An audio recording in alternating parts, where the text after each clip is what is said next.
Hey, what's up, guys? Coach T here from TD Fitness.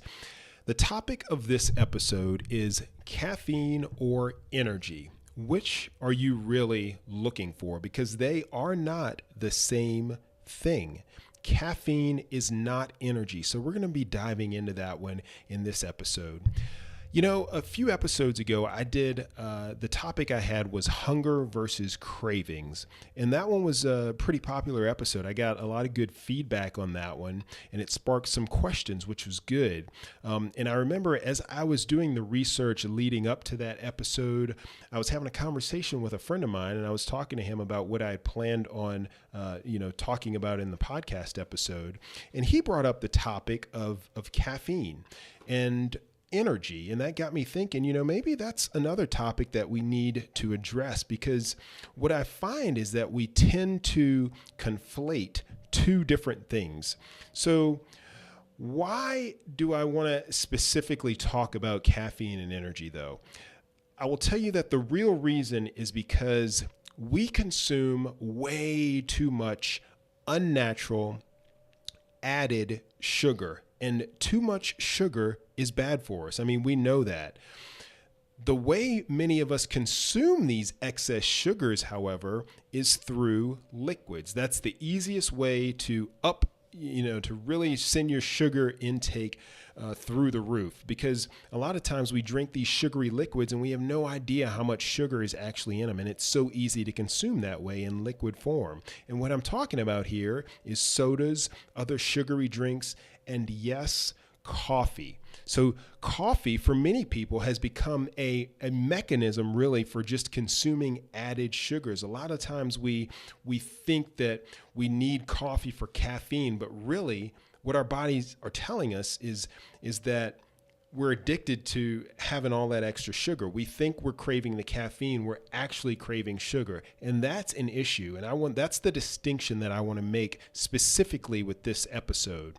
So I want to give you an idea of what's recommended when it comes to added sugars. And then I'm going to make a few comparisons between different drinks, different common drinks that I see a lot of us consuming.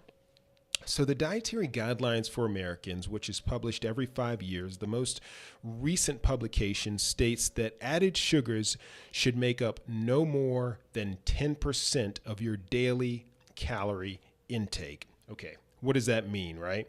So let's take an example. Let's just say you're following a 2,000 calorie diet. And that's just an example. I'm not telling you that you need to consume 2,000 calories. That depends on your gender, your age, your height, your weight, how active you are. Everybody has different requirements when it comes to daily calorie intake. So I'm just using 2,000 calories to make the math easy, okay? So let's say we're following a 2,000 calorie diet. According to the Dietary Guidelines for Americans, then 10% of that would be 200 calories. So we would want to consume no more than 200 calories of added sugar per day.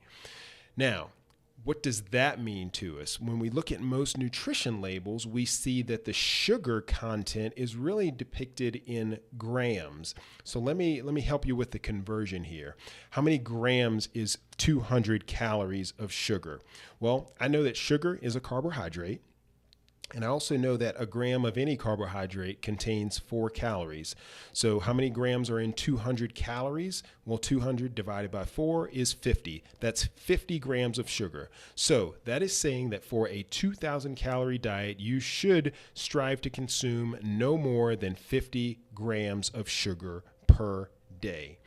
Now, as a point of reference, let's take a 12-ounce cafe mocha from your favorite restaurant or coffee shop. You can expect about 49 grams of sugar in that drink. So a 12-ounce cafe mocha has 49 grams of sugar. You're already at essentially the 50 grams if you're following a 2,000 calorie diet. So that's all the added sugar that you should have for that entire day, right? By the way, 49 grams is about equal to 12 teaspoons of sugar.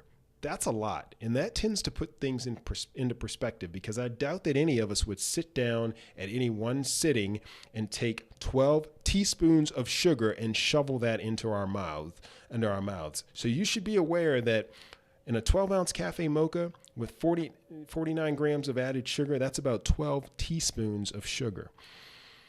If you think about some of those energy drinks, the 16-ounce energy drinks, the tall cans, you're looking at anywhere between 52 and 62 grams of added sugar, which is about 15 teaspoons of sugar, right? Take a 12-ounce can of soda or pop, depending on what part of the country you're from. That's 39 grams of added sugar, or 10 teaspoons. And if you take a Red Bull, that's about 27 grams of added sugar, which in itself is 7 teaspoons of sugar. So the point here is that there's a lot of sugar in these drinks. I don't think a lot of us realize that. And when you put it in terms of teaspoons of sugar, that is a lot, man. So why all this talk about sugar, right? The topic of this episode is supposed to be about caffeine and energy, right? So let's talk energy for a minute. So a few years ago, I did a blog post, and I titled it The Calorie Primer, and I'll link to that in the show notes. But essentially what I was trying to get at with that post on the TD Fitness site was what calories actually are, because we throw around this term calories many times like we really know what it means, but I think that a lot of times we don't quite understand or grasp what it means, what the term calorie actually means. And I can get into the science and how calories are actually calculated. I won't do that here, because for our purposes, all we need to know is that calories are actually measurements of energy. So when you think calories, I want you to think energy. You can use the two terms are synonymous from a nutrition standpoint, okay? So each type of food that we consume provides a different level of energy for the body. Remember, the purpose of food is to provide fuel to our bodies. And the correct term here, if I was gonna speak, exactly correctly here, I want to say that the correct term is that food and nutrients contained within those foods provide energy for our bodies to function. So a calorie is a measurement of energy. Because the body burns proteins, because the body burns carbohydrates, and the body burns fats to produce energy, we can use the calorie as a measurement on how much energy we get from those foods when we consume them. So just know that calories are a measure of energy. And we can use that measure to estimate how much energy we'll get from the foods we eat, and we can use it to estimate how much we would have to exercise in order to burn that energy, okay? So that's energy, and that's what a calorie is. So now maybe you're starting to understand why I'm talking about sugar in a caffeine versus energy podcast. It's because so many times we are sold energy. We think we're getting caffeine, but we're actually getting sugar. And that is what I want you to be aware of, because that is extremely important. Now, to be fair, when you consume sugar, there is a spike in your blood sugar, okay? That'll give you a bit of a jolt, but it's a relatively short-lived response, right? And it can actually make you more hungry in pretty short order. So yes, there is a little bit of a spike in insulin levels and in blood sugar when you consume a lot of sugar. So yes, that is true. But when you're talking about trying to stay alert, trying to stay awake, trying to have some pep, if you will, you're looking for caffeine. You're not looking for sugar, but a lot of times we're getting sugar. So let's talk some fundamental differences here, all right? Number one, energy fuels the body. Caffeine keeps us awake. Energy comes in the form of calories, as I said before. Caffeine, however, doesn't give you calories. Caffeine is a stimulant. It's a drug. In fact, it's the world's most widely consumed drug, okay? And you don't gain weight from too much caffeine. You do gain weight from excess calories, however. Now, that's not to say that you can have as much caffeine as you like, because like any drug, you can have too much of it and you can become addicted to it. But certain drugs have uses if they're taken correctly, and caffeine is no different. So, for example, it's generally considered safe to consume up to 400 milligrams a day of caffeine. Okay, that's another number that may not mean a lot to you, but when I tell you that 400 milligrams is about 4 cups of brewed coffee, okay, that makes sense to us, right? So coffee isn't bad for you in moderation. In fact, coffee contains antioxidants. It helps with insulin sensitivity and preventing disease. In fact, some studies have shown that consuming coffee is linked to a decreased risk of premature death, a decreased risk in type 2 diabetes, and certain types of cancer. So, coffee, not bad as long as you don't drink too much of it. So, by the way, just for another point of comparison here, I said that 400 milligrams of caffeine, you can get that from about 4 cups of brewed coffee. If you're using instant coffee, then think 60 to 70 milligrams of caffeine. That's what you're going to get there, because that's not quite as potent as brewed coffee. If you did have one of those energy drinks that we talked about, those tall 16-ounce cans of energy drinks, you're looking at about 80 milligrams of caffeine in one of those, which is a decent amount. But remember, as we said in the beginning, you're also getting a lot of sugar there. So you have to be careful with that.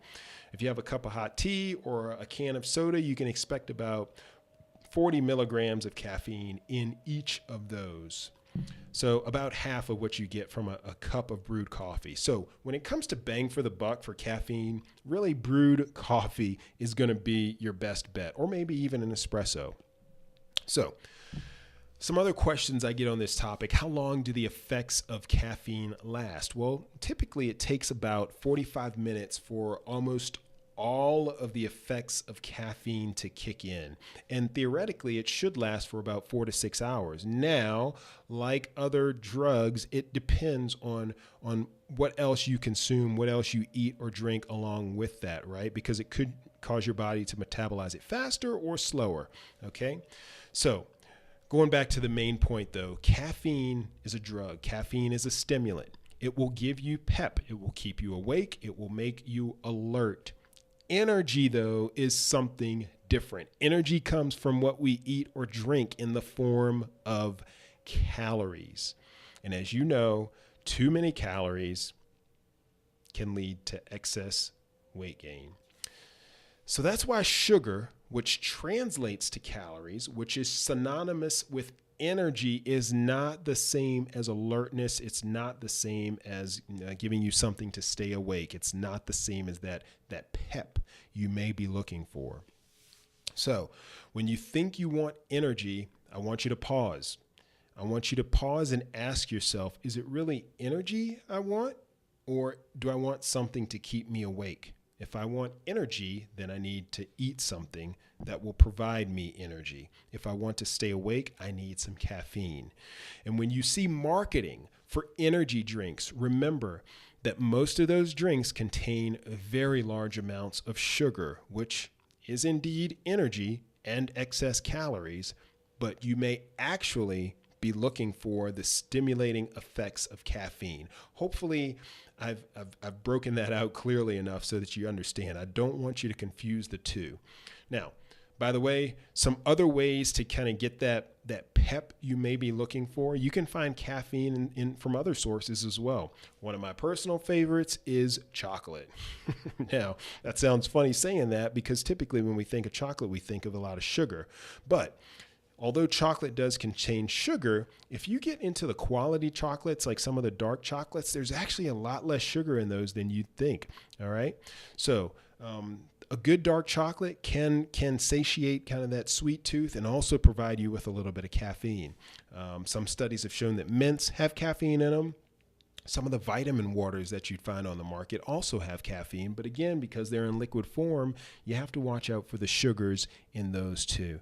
And then, as I said before, coffee and tea, we all know those, right? So you all know that I also like to provide useful visual aids when kind of to go along with the content when I can. And I will tell you that in researching this topic, I came across a pretty cool infographic, and this actually did a much better job than anything that I felt like I could create to help you understand this topic. And this infographic is called The Buzz versus the Bulge, Caffeine and Calories, and it can be found over at visual.ly. I'm going to link to it in the show notes so you don't have to remember the link, but you can go to the show notes and check that out. But essentially what it shows, on one axis, it has the amount of calories, and on the other axis, it has the amount of caffeine in a bunch of different drinks. But it also shows the type of exercise that you would have to do for 30 minutes, for example, to burn off those different levels of sugar, okay? All of the exercise recommendations or estimates, but it serves as a pretty good point of comparison, right? So check that out. Again, I'll link to it in the show notes. It's called The Buzz versus the Bulge, Caffeine and Calories. So you can find that at the show notes. You can also find links to the transcript of this episode and links to the audio and the video on YouTube. Please feel free to drop me a line and let me know what you think of this topic and any of the follow-up questions that you might have. And don't forget to leave a comment on Facebook or on YouTube, and comments in iTunes and ratings in iTunes are always helpful. So I very much appreciate that. And you guys know I so appreciate all of you, and I love hearing from you. So hit me up, all right? That's all for now. Until next week, I want you to have a blessed week. Coach T signing out.